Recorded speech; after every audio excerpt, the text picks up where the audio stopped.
جی بسم اللہ الرحمن الرحیم۔ السلام علیکم، میرا نام ڈاکٹر رانا ابرار ہے۔ ارتقائے فہم ڈیجیٹل میڈیا کے پلیٹ فارم سے میرے ساتھ اسٹوڈیوز میں موجود ہیں رانا حبیب اللہ صاحب۔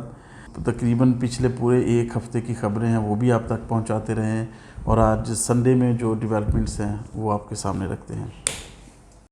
جی ڈاکٹر صاحب، دو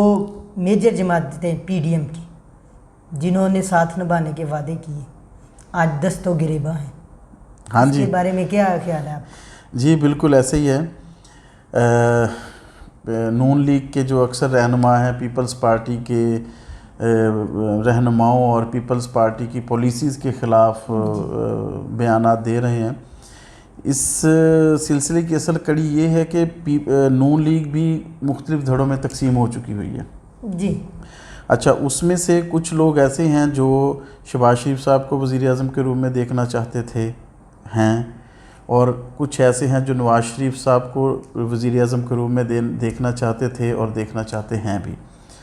تو اصل میں وہ پیپلز پارٹی کے خلاف بیانات دے رہے ہیں۔ پیپلز پارٹی کے جو ٹاپ لیڈرشپ ہے،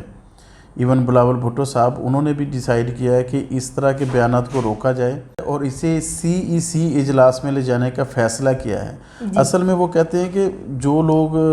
الیکشن میں حصہ نہیں لینا چاہتے وہ نہ لیں، لیکن ہم تو تیار ہیں لینے کے لیے۔ بالکل، یہ بڑا جی دیکھیں، پیپلز پارٹی کو میرے خیال کے مطابق، میری ناقص رائے کے مطابق، اس چیز کا انہیں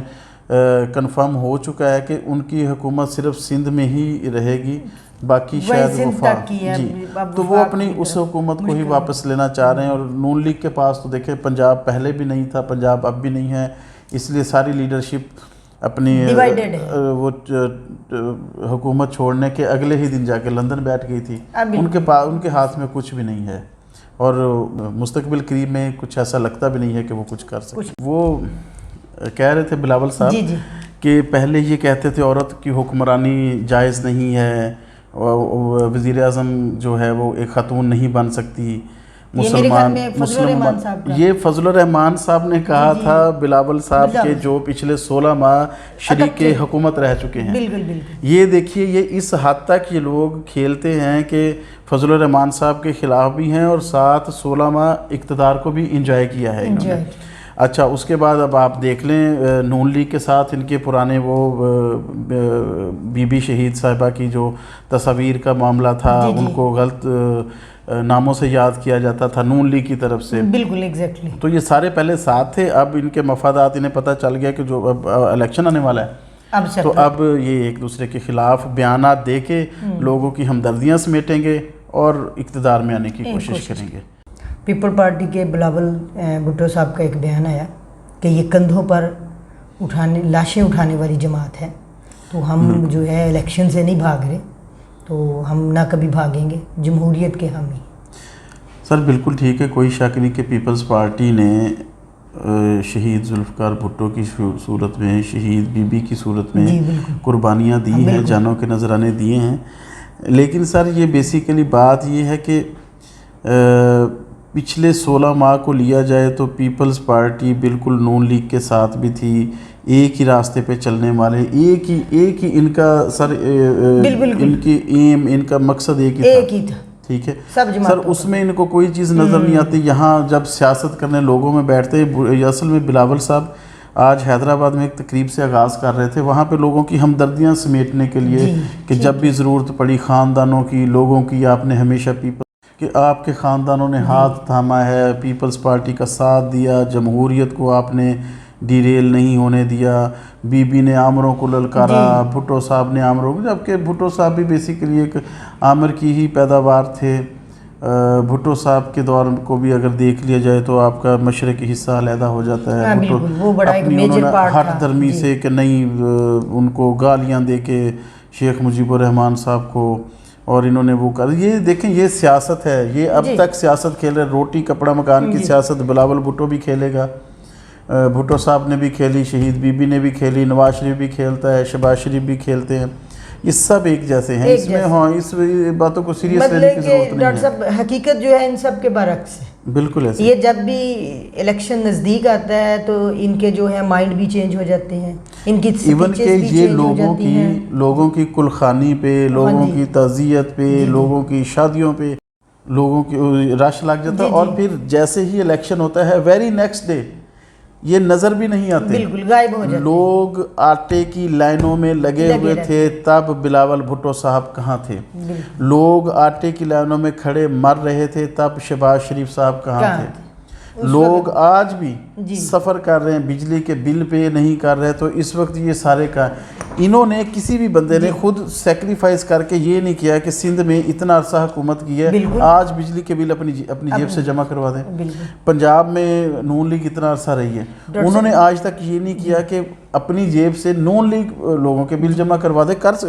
کرا سکتے ہیں، بالکل کروا سکتے ہیں۔ شہباز شریف صاحب نے کپڑے بیچنے تھے، کپڑے نہ بیچیں، ایک آدھ مل بیچ دیں اور لوگوں کے بل جمع کرا دیں، ملک کے قرضے اتروا دیں، لیکن یہ نہیں ہوگا، یہ سب سیاست ہے۔ تو بلاول بھٹو صاحب بھی سیاست کھیل رہے تھے آج، اور یہ کھیل جاری رہے گا۔ ایک دوسرے کو چور چور کہنے والے، جی بالکل، یہ سب لوگ ایک دوسرے کی پاکیزگی کی قسمیں کھانے لگ گئے تھے پچھلے 16 ماہ۔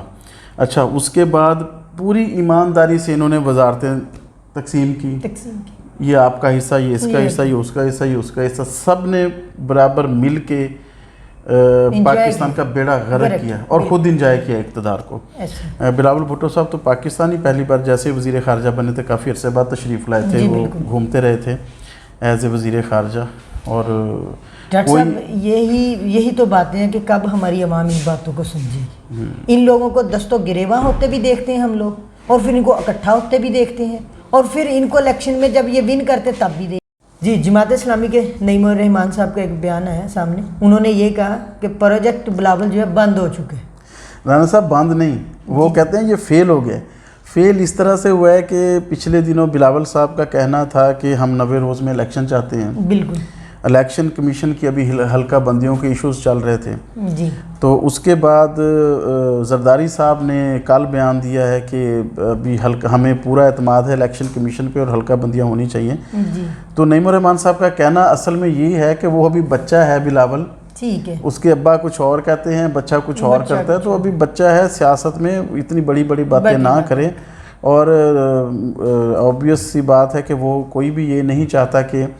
ایسا بندہ ملک کی باغ ڈور سنبھالے، کبھی مشکل حالات میں نہیں رہا، دیکھا ہی نہیں، جو ایک حقیقت ہے مشکل حالات میں نہیں رہا، اسے کبھی بجلی کا بل پے کرنے میں پرابلم نہیں ہوئی، اسے کھانا خریدنے میں پرابلم نہیں ہوئی، اسے سفر کرنے میں پرابلم نہیں ہوئی، تو وہ تو سونے کا چمچ لے کے پیدا ہوا تھا، تو اب وہ اس عوام کا لیڈر بن جائے تو یہ قابل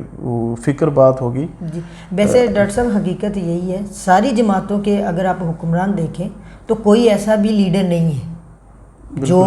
ہماری جو حقیقت میں پاکستانیوں کے ساتھ، جیسے آپ نے کہا بجلی کے بل دیے ہوں کبھی، جو انہوں نے کبھی اس طرح کی چیزیں فیس کی ہوں جو کہ ایک عام پاکستانی فیس کر رہا ہے، غربت، مہنگائی کے سر، یہ ہمارے جو سیاستدان ہیں یہ کنڈا مافیا ہیں بجلی میں، جی، کنڈے لگا کے ڈائریکٹ بجلی لگاتے ہیں اور انہیں بل نہیں دینا پڑتا، اور ان کے اوپر کوئی ہاتھ بھی نہیں ڈال سکتا، اور پس جاتا ہے ہم جیسا غریب، کیونکہ ان کے استعمال کی ہوئی بجلی کا بل بھی ہم نے ہی پے کرنا ہے۔ ڈاکٹر صاحب، ایرانی تیل کو جو اسمگل کر رہے ہیں اس کے بارے میں کیا اپڈیٹس؟ سر، وزیر جو اطلاعات ہیں، نگران وزیر اطلاعات بلوچستان جان اچکزئی صاحب، ان کا کہنا ہے کہ ایرانی تیل کے نیٹ ورک کو ختم کریں گے، اسمگلنگ کا خاتمہ آرمی چیف صاحب کا ویژن ہے، تو اس کے لیے اچھے وہ جو سپلائی لائن ہے سندھ تک کے، وہ اس کو توڑنے کی کوشش کر رہے ہیں، اور وہ فلی کامیاب ہو جائیں گے، میرا خیال وہ ایرانی تیل کا مکمل خاتمہ کر دیں گے پاکستان سے، ٹھیک ہے جس طرح۔ جی ڈاکٹر صاحب، ڈالر کے جو خلاف ایک کریک ڈاؤن شروع کیا ہوا ہے، اس کے بارے میں آپ کا کیا خیال ہے؟ اور بلکہ یقین کریں کہ جب ڈالر کی نیچے آتا ہے تو خوشی ہوتی ہے کہ ہماری جو اکانومی ہے یا ہماری جو پیسہ ہے وہ ڈی ویلیو ہونے سے بچ رہا ہے، مہنگائی کم، تھوڑا سا مہنگائی بھی کم ہو رہی ہے۔ اصل میں ڈالر اسمگلنگ کے خلاف جو کریک ڈاؤن جاری ہے، اس میں ایف آئی اے نے بہت سارے چھاپے مارے ہیں، سینکڑوں چھاپے مارے ہیں، اور سینکڑوں لوگوں کو گرفتار کیا ہے، ویری گڈ۔ اس میں ہنڈی کا کاروبار کرنے والے وہ بھی شامل ہیں، اس کے علاوہ ویسے دوسرے جو طریق ہیں ان سے ڈالر باہر لے جانے والے ایسے لوگ بھی شامل ہیں. ان سب کو انہوں نے سب کو کافی ساروں کو گرفتار کیا اور رپورٹ پیش کی ہے جس میں منتھ وائز انہوں نے کیا ہے اور بہت اچھی ان کی پروگریس ہے. ناظرین محترم، آج تک کے لیے اتنا ہی. اب انشاءاللہ کل ملاقات ہوگی. تب تک کے لیے اللہ حافظ.